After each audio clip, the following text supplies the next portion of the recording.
ফজরের নামাজ না পড়ে তোমরা যারা ঘুমাও, আমারে মাফ কইরো, আমি তোমাদের একটা শক্ত কথা বলি বাপ, যাদের কপালে ফজরের নামাজের সেজদা নাই, তোমরা সব বাবারা ভাইরা রাস্তার কুত্তার লগে তোমারে মিলাইয়া দেখো, কুত্তার লগে তোমার কোনো পার্থক্য আছে কিনা।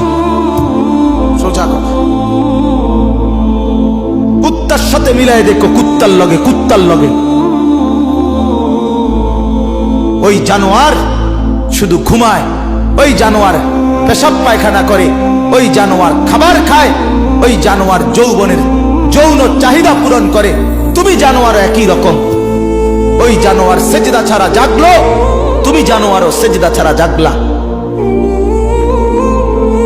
যদি বিবেক থাকে, লজ্জা থাকে, যদি মার দুধ খেয়ে থাকো, যদি মুসলমানের বাচ্চা হয়ে থাকো, যদি ইমানের রক্ত থাকে, ইমানের বিন্দু থাকে, তো যদি কানে আজান শুনে থাকো, আল্লাহর হস্তে নামাজ পড়ো, বলো ইনশাআল্লাহ।